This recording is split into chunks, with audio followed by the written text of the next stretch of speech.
రాష్ట్రాన్ని అధోగతి పాల్చేసిన గత వైకాపా ప్రభుత్వం మాజీ ముఖ్యమంత్రి వైఎస్ జగన్ అన్యాయాలను అర్థం చేసుకున్న వైకాపా నేతలు కార్యకర్తలు ఆ పార్టీని వీడుతున్నట్లు పెనంలూరు ఎమ్మెల్యే బోడే ప్రసాద్ తెలిపారు. టీడీపీలో ఉన్న సీనియర్ నాయకులకు ప్రాధాన్యమిస్తూనే కొత్తగా చేరుతున్న వారికి సముచిత స్థానం ఇస్తామన్నారు. కంకిపాడు అభివృద్ధికి పెద్దపీట వేస్తానని బోడే భరోసా ఇచ్చారు. కంకిపాడులో వైఎస్సార్ కాంగ్రెస్ పార్టీ ఖాళీ అయింది. ఆ పార్టీకి చెందిన సర్పంచి బాకీ రమణ, ఉప సర్పంచి రాచూరి చిరంజీవులతో పాటు వార్డు సభ్యులు, వైఎస్సార్ కాంగ్రెస్ పార్టీ కార్యకర్తలు భారీ సంఖ్యలో పోరంకిలోని పెనమలూరు ఎమ్మెల్యే బోడే ప్రసాద్ కార్యాలయంలో టీడీపీ తీర్థం పుచ్చుకున్నారు. వీరికి ఎమ్మెల్యే కండువాలను కప్పి పార్టీలోకి ఆహ్వానించి అభినందించారు. ఎమ్మెల్యే మాట్లాడుతూ రాష్ట్రాన్ని అధోగతి పాల్చేసిన గత వైఎస్సార్ కాంగ్రెస్ పార్టీ ప్రభుత్వం మాజీ ముఖ్యమంత్రి వైఎస్ జగన్ అన్యాయాలను అర్థం చేసుకున్న వైఎస్సార్ కాంగ్రెస్ పార్టీ నేతలు కార్యకర్తలు ఆ పార్టీని వీడుతున్న తెలిపారు. టీడీపీలో ఉన్న సీనియర్ నాయకులకు ప్రాధాన్యం ఇస్తూనే కొత్తగా చేరుతున్న వారికి సముచిత స్థానం ఇస్తామని చెప్పారు. కంకిపాడు అభివృద్ధికి పెద్దపీట వేస్తారని బోడే భరోసా ఇచ్చారు. అక్కడ ప్రధాన రహదారికి రెండు వైపులా డ్రైనేజీ నిర్మించనున్నట్లు పేర్కొన్నారు. గతంలో తన ఎమ్మెల్యేగా ఉండగా కంకిపాడులో డ్రైనేజీకి 3 కోట్లు మంజూరు చేయించారని, ఆ తర్వాత అధికారంలోకి వచ్చిన వైఎస్సార్ కాంగ్రెస్ పార్టీ ప్రభుత్వం ఈ ప్రతిపాదనను పక్కన పడేసిందని తెలిపారు. ఈరోజు ఒక సర్పంచి, ఉప సర్పంచి ఇద్దరు కూడా తెలుగుదేశం పార్టీలో జాయిన్ అవుతా ఉన్నారు. రాష్ట్రంలో తెలుగుదేశం పార్టీ కూటమి ప్రభుత్వం అధికారంలో ఉంది. ఒక మనిషి ఒక గ్రామంలో బాధ్యత తీసుకొని, సర్పంచ్ కానీ ఉప సర్పంచ్ కానీ బాధ్యతలు తీసుకొని గ్రామాన్ని అభివృద్ధి చేయాలి అనే ఒక పట్టుదల, ఒక సంకల్పం ఉండాలి. ఈరోజు గ్రామ స్థాయి నుంచి నియోజకవర్గ స్థాయి వరకు, నియోజకవర్గంలో నాకు కూడా ఒక మంచి సంకల్పం ఉండాలి. నియోజకవర్గంలో నాకు ఒక మంచి పేరు రావాలి అని, అభివృద్ధి చేయాలి అని చెప్పేసి ప్రతి క్షణం కూడా ఎక్కడ ఎసులుబాటు ఉంటే అక్కడ ఆ నిధులు తీసుకొచ్చి నియోజకవర్గాన్ని అభివృద్ధి చేయాలనే ఆలోచనతో ముందుకెళ్తా ఉన్నాం. మరి గత 6 నెలల కాలంలోనే సుమారుగా 1,20,00,000 రూపాయలు నిధులు కేటాయించి కంకిపాడికి రోడ్లు అభివృద్ధి చేయడం జరిగింది. అలాగే మొన్ననే రిజిస్ట్రేషన్ సర్చార్జెస్ కంకిపాడు గ్రామ పంచాయతీకి అడ్జస్ట్ కాకుండా ఉంటే రిజిస్టర్ ఆఫీసులో కూర్చొని అవన్నీ కూడా మరి క్లియర్ చేపించి ఫైలు ట్రెజరీకి పంపించి అవన్నీ కూడా నిధులు జమ అయ్యేదాకా, నిధులు ట్రెజరీకి వెళ్ళినాక నేను అక్కడి నుంచి రావడం కూడా జరిగింది. ఆ సందర్భంలో కూడా పంచాయతీలకి ఈ రోజున పెనమలూరు మండలంలో సుమారుగా 4-5 సర్పంచులు వచ్చేసి గత 5 సంవత్సరాల్లో ఒక్కరోజు కూడా గ్రామంలో రూపాయి నిధులు చూడాల, బ్లీచింగ్ సున్నాలు కూడా డబ్బులు లేవు. ప్రభుత్వం మారిన తర్వాత కోట్ల రూపాయలు వచ్చేసి నిధులు పడతా ఉన్నాయని చెప్పేసి ఇటు పెనమలూరు కానీ, గంగూరు కానీ, లేకపోతే పులిపాక కానీ, చోడవరం కానీ అందరూ కూడా వచ్చి మరి పార్టీలో జాయిన్ అవడం జరిగింది. మేము మా అందరం కూడా కుటుంబ సభ్యుల కంకిపాడు అభివృద్ధి కార్యక్రమంగా ఉండటానికి ఇంకొక నిదర్శనం ఏంటంటే, ఫస్ట్ మండల ఆఫీసులో మీటింగ్కి వెళ్ళారు. సరే, సార్తో జర్నీ చేసి 4 ఏళ్ళు అయింది కదా, మామూలు మీటింగ్ వెళ్ళి మండల ఆఫీసులో ఉన్నప్పుడు ఆయన దిశ కానీ ఉద్దేశం కానీ ఎక్కడా కూడా మారలేదు. ఒకటే మాట ఆయన ఏమన్నారంటే, అభివృద్ధి ధ్యేయంగా పనిచేయాలి అంటే కంకిపాడులో కానీ ఏదైనా గ్రామం అవ్వచ్చు, విలేజ్లో ప్రతి ఒక్క క్షుణ్ణంగా ప్రతి ఒక్క రోడ్డు కానించి, డ్రైనేజీ కానించి, పంచాయతీలో శానిటేషన్ సిబ్బందితో సహా ప్రతి ఒక్క విషయం కూడా తెలుసుకొని ఉండాలి. మనం అహర్నిశలు ప్రతి ఒక్క విషయాన్ని కూడా కష్టపడి పనిచేయాలి అనే ఉద్దేశం ఆయన యొక్క ఉద్దేశం. మాట్లాడే దిశ ఎట్లా ఉందంటే, ఆయన చెప్పడానికి మాటలు చాలు. తెలుగుదేశం పార్టీ నేతలు సుదిమళ్ల రవీంద్ర, తుమ్మలపల్లి హరికృష్ణ, అనుమూలు ప్రభాకర్ రావు, వణుకూరు విక్రమ్, కొండా నాగేశ్వరరావు, చిట్టూరి నాగేశ్వరరావు, మాబూ సుబాని, రాంబాబు, పార్టీ కార్యకర్తలు తదితరులు పాల్గొన్నారు. ప్రజలు అవగాహన ద్వారానే సైబర్ నేరాల బారిన పడకుండా జాగ్రత్త పడతారని నగర పోలీస్ కమిషనర్ ఎస్వి రాజశేఖర్ బాబు అన్నారు. దీనిలో భాగంగా నగరంలో సైబర్ సేఫ్టీపై వినూత్నంగా పలు అవగాహన కార్యక్రమాలు నిర్వహిస్తున్నారన్నారు. సూర్యారావుపేట పోలీస్ స్టేషన్ పరిధిలోని దండముడి రాజగోపాలరావు నగరపాలక సంస్థ ఇండోర్ స్టేడియంలో ఆదివారం ఎన్టీఆర్ జిల్లా, కృష్ణా జిల్లాకు చెందిన క్రీడాకారులతో బ్యాడ్మింటన్ పోటీలు నిర్వహించారు. ఈ కార్యక్రమానికి ముఖ్య అతిథిగా హాజరైన సిపి రాజశేఖర బాబు మాట్లాడుతూ 1991 బ్యాచ్కి చెందిన పోలీసు అధికారుల సేవా కార్యక్రమాలను కొనియాడారు. ప్రజలకు సైబర్ నేరాలపై అవగాహన కల్పించాలనే ఉద్దేశంతో ఈ బ్యాడ్మింటన్ టోర్నీ నిర్వహిస్తున్నారని అన్నారు. ఉమ్మడి కృష్ణా జిల్లా నుంచి 84 జట్లు పలు విభాగాల్లో పాల్గొన్నాయి. కార్యక్రమంలో ADCP Prasanna Kumar, 1991 batch police అధికారులు PV Maruthirao, Damodarrao, Ravikanth, Subhakar, Satyanandam, Vamsidhar Goud, Dharmendra, Rajeev Kumar, P Bhaskarrao, Raghuram Mohan, Vijay Bhaskar, Varma, Kishore, D Prasadarao, ఆర్ఐలు శ్రీనివాసరావు, రాజశేఖర్, రవితేజ, పలువురు క్రీడాకారులు పాల్గొన్నారు. ఉయ్యూరు వీరమ్మ తల్లి ఉయ్యాల ఉత్సవానికి భక్తులు పోటెత్తారు. వీరమ్మ తల్లి తిరునాళ్లో రెండో రోజు ఆదివారం ఉయ్యూరు గ్రామోత్సవం అనంతరం అమ్మవారి ఉయ్యాల ఉత్సవం కనుల పండుగగా జరిగింది. ఉయ్యూరు వీరమ్మ తల్లి తిరునాళ్లలో రెండో రోజు జరిగే ఉయ్యాల ఉత్సవానికి ఆదివారం వేల సంఖ్యలో భక్తులు పోటెత్తారు. శనివారం రాత్రి ప్రారంభమైన తిరునాళ్లలో భాగంగా అమ్మవారు ఉయ్యూరు పురవీధుల్లో భక్తుల సందర్శనార్థం ఊరేగింపు జరిగింది. రెండో రోజు ఉయ్యూరు సెంటర్లోని ఉయ్యాల ఉత్సవం అనంతరం వీరమ్మ తల్లి ఆలయ ప్రవేశం చేశారు. అత్యంత వైభవంగా జరిగే ఈ ఉయ్యాల ఉత్సవాన్ని తిలకించేందుకు వేలాది మంది భక్తులు తరలివచ్చారు. తిరుగుడు దీపాల కాంతులతో ప్రాంగణం వెలుగులు వెరజిమ్మింది. సంప్రదాయం ప్రకారం ఉయ్యాల ఉత్సవం నిర్వహించిన అనంతరం అశేష భక్తజన సందోహం మధ్య అమ్మవారు ఆలయ ప్రవేశం చేశారు. మరో 13 రోజుల పాటు వీరమ్మ తల్లి భక్తులకు ఆలయంలో దర్శనమిస్తారు.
గుణదల మాత స్వరూపం ఊరేగింపు కార్యక్రమం ఆదివారం సాయంత్రం ఘనంగా జరిగింది. సుందరంగా అలంకరించిన వాహనంపై లూర్దు మాత స్వరూపాన్ని ప్రతిష్ఠించి గుణదల పురవీధుల్లో ఊరేగించారు. ఎన్టీఆర్ జిల్లా వైసీపీ అధ్యక్షులు దేవినేని అవినాష్ ఈ కార్యక్రమంలో పాల్గొన్నారు. కొబ్బరికాయ కొట్టి ఊరేగింపును ప్రారంభించారు. దేశంలో ఎంతో పేరుగాంచిన పుణ్యక్షేత్రాల్లో విజయవాడ గుణదల మేరీమాత పుణ్యక్షేత్రం ఒకటని అన్నారు. ప్రతి ఏటా సంప్రదాయబద్ధంగా నిర్వహించే ఈ ఉత్సవాల్లో తాను భాగస్వామి కావటం ఎంతో ఆనందంగా ఉందన్నారు.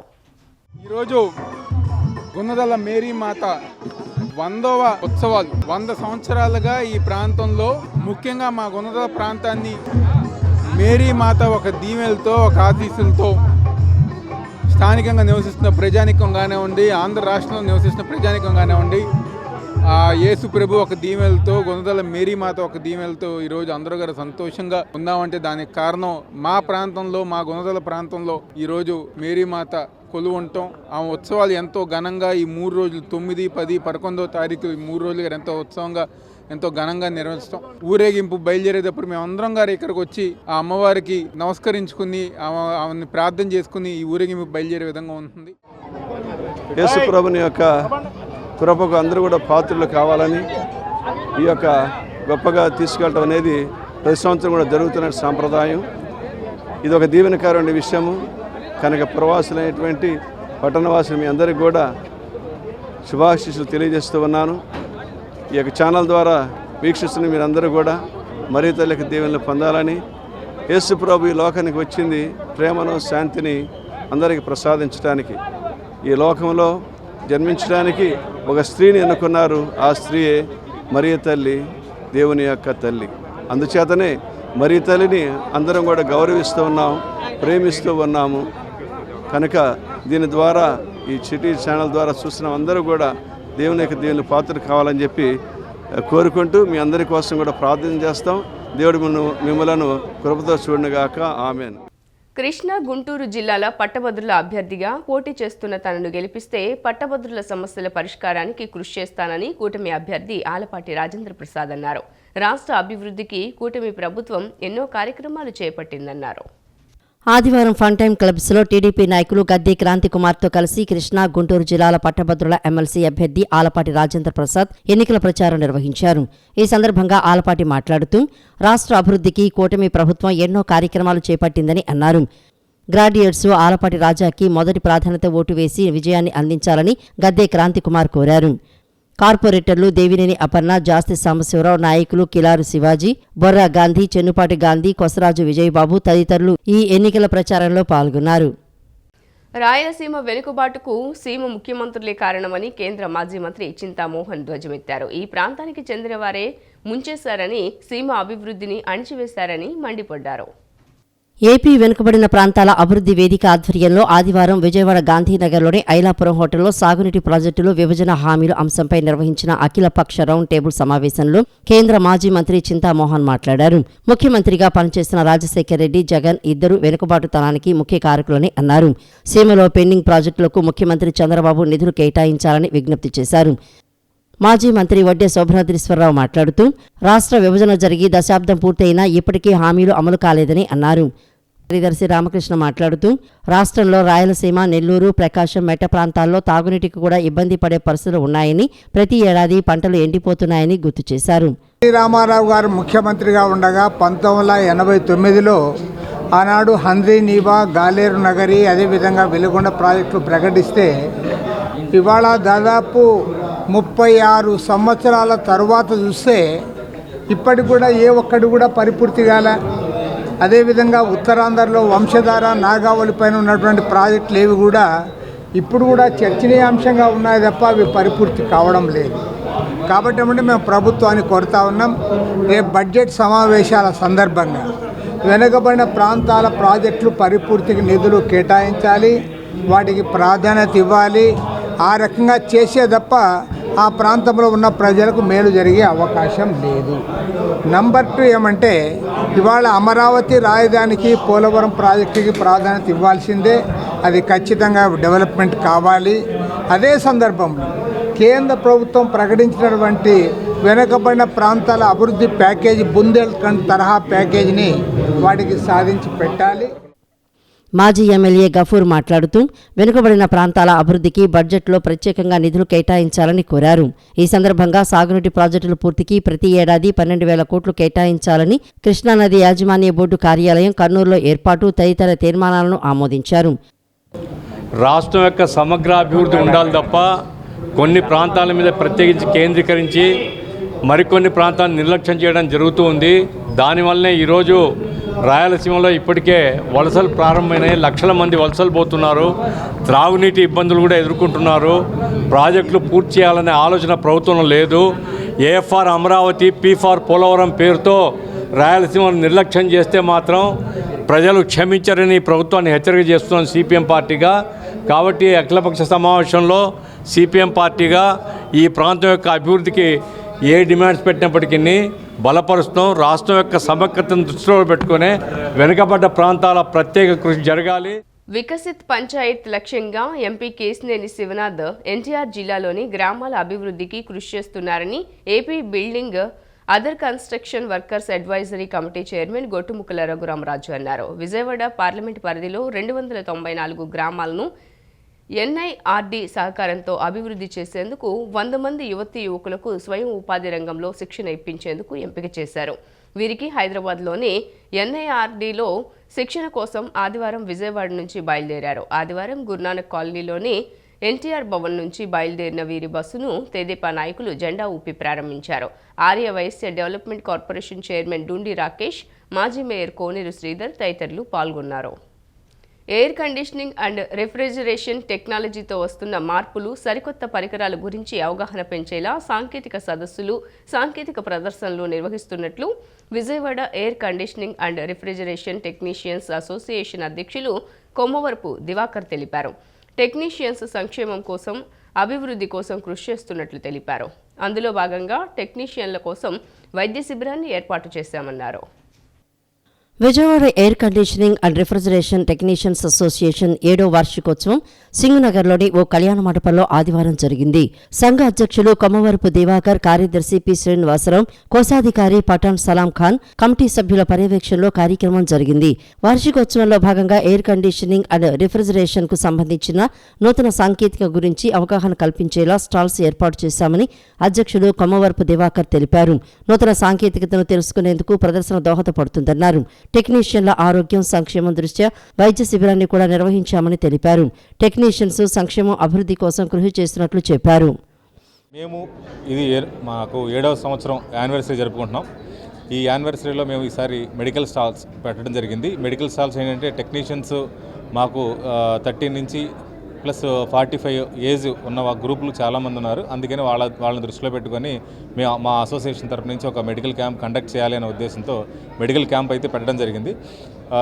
దీంతో పాటుగా ఇంకా టెక్నికల్గా అభివృద్ధి చెందాలి, మా వాళ్ళు కూడా ప్రపంచంలో ఎంత అభివృద్ధి చెందుతుందో తెలియపరచాలి అనే ఉద్దేశంతో మేము స్టాల్స్ కూడా ఏర్పాటు చేయడం జరిగింది. స్టాల్స్ వల్ల ఏమవుతుందంటే టెక్నాలజీ ఎంత డెవలప్ అవుతుంది ఏంటి అన్నది ఈ స్టాల్స్ రూపంలో ప్రతి ఒక్క టెక్నీషియన్కి నేరుగా విజువలైజేషన్తో అర్థమవుతుందనే ఉద్దేశంతో మేము ఈ స్టాల్ ప్రోగ్రామ్స్ కూడా ఏర్పాటు చేయడం జరిగింది. తర్వాత మేము ప్రతిదీ వాళ్ళకి ఏదైతే దగ్గరగా ఉండాలి అనుకుంటున్నామో ఆ ప్లాట్ఫామ్ మాకు ఈ యానివర్సరీని పురస్కరించుకొని మేము బాగా సక్సెస్ఫుల్గా చేయాలి. టెక్నీషియన్స్ అందరిని ఇంకా గ్యాదర్ చేయాలి. మా టెక్నీషియన్స్ యొక్క ఐక్యత వర్ధిల్లాలి. ప్రతి ఒక్కరి సొంత ఇంటి కలను నిజం చేసేందుకు యుగంధర్ రియల్ స్టోన్ సంస్థ అతి తక్కువ ధరలకు ఫ్లాట్లు అందిస్తోందని రియల్ స్టోన్ సంస్థ ఎండీ శ్రీధర్ తెలిపారు. ఉయ్యూరు మండలం ఆకునూరు వద్ద నూతనంగా ప్రారంభించిన వెంచర్ బ్రోచర్ను శ్రీధర్ విడుదల చేశారు. ఉయ్యూరు మండలం ఆకునూరు గ్రామంలో విజయవాడ మచిలీపట్నం జాతీయ రహదారికి 2 కిలోమీటర్ల దూరంలో ఆహ్లాదకరమైన వాతావరణంలో యుగంధర్ రియల్ స్టోన్ సంస్థ నూతనంగా ప్రారంభించిన వెంచర్ బ్రోచర్ని ఆ సంస్థ ఎండీ శ్రీధర్ చేతుల మీదుగా విడుదల చేశారు. ఈ కార్యక్రమంలో రియల్ స్టోన్ భాగస్వామి Rangareddy, senior marketing manager Praveen తదితరులు పాల్గొన్నారు. ఈ సందర్భంగా Yugandhar real stone MD Sridhar మాట్లాడుతూ హైదరాబాదు, విజయవాడలో అత్యంత విజయవంతమైన వెంచర్లను అందించిన తమ సంస్థ ద్వారా రియల్ స్టోన్ పేరుతో ఆకునూరులో ఏర్పాటు చేసిన వెంచర్కు కస్టమర్ నుండి మంచి స్పందన వస్తోందని తెలిపారు. జాతీయ రహదారి సమీపంతో పాటు రాష్ట్ర రాజధాని అమరావతికి సైతం దగ్గరగా ఉండటంతో ఇక్కడ ప్లాట్లు తీసుకునేందుకు ఆసక్తి చూపుతున్నారని శ్రీధర్ అన్నారు. అతి తక్కువ రేట్లకే ప్రతి ఒక్కరి సొంతం ఇంటి కల నిజం చేసేందుకు తమ సంస్థ కృషి చేస్తుందని ఆయన పేర్కొన్నారు. ఇంతకుముందు యుగంధర్ హౌసింగ్ మన విజయవాడలో ఒక 10 వెంచర్లు సక్సెస్ఫుల్గా కంప్లీట్ చేసాం. తర్వాత అప్పుడు యుగంధర్ రియల్ స్టోన్గా ఫస్ట్ వెంచర్ 2025లో ఇక్కడ లాంచ్ చేయడం జరుగుతుంది ఆకునూరులో. సో ఇది 7 acres లేఅవుట్ అండి, CRDA layout with all amenities. ఏవైతే మనకు ఒక సిఆర్డిఏ లేఅవుట్కి కావాల్సిన ఎమ్యూనిటీస్ ఉన్నాయో అవన్నీ ఇవ్వడం జరుగుతుంది. సో మన బందర్ రోడ్డుకి వాకబుల్ డిస్టెన్స్లో మనం ఈ వెంచర్ వేయడం జరిగింది. మనకి నియర్ మనకి మేజర్గా ఇంపార్టెంట్ ఇదేంటంటే ఏదైతే ఈస్ట్ బైపాస్ మన నెప్పలికి ఆకునూరుకి మధ్యలో వస్తుంది, దానికను మన సైట్కి మధ్యలో ఒక 2 కిలోమీటర్ల గ్యాప్ ఉంది. సో కాబట్టి ఇక్కడ నుంచి మీరు మన రోడ్డు ద్వారా రింగ్ రోడ్డు ద్వారా రాజధానికి వెళ్ళడానికి కూడా ఒక 20-25 మినిట్స్లో రాజధాని రీచ్ అవ్వచ్చు. సో కాబట్టి ఒక మంచి లేఅవుట్ మనం తీసుకోవడం జరిగింది. ఆ రేట్ కూడా రీజనబుల్ ప్రైస్లో పెట్టాం. ఇప్పుడు లాంచింగ్ ప్రైస్ 11,500 పెట్టడం జరిగింది. ఈరోజు ఆకునూరులో కొత్త వెంచర్ స్టార్ట్ చేశాం. 7 ఎకర్స్ సిఆర్డిఏ లేఅవుట్. ఇది ఒక మంచి ఇన్వెస్టర్లకి ఒక అవకాశం. చాలా తక్కువ ప్రైస్ పెట్టాం, 11,500 పెట్టాం. మనకి ఈస్ట్ బైపాస్ దగ్గరలో ఉంటుంది ఈ ప్రాజెక్టు. సిటీ న్యూస్ ఇంతటితో సమాప్తం. తిరిగి వార్తల్లో మళ్ళీ కలుద్దాం. అంతవరకు సెలవు. నమస్కారం.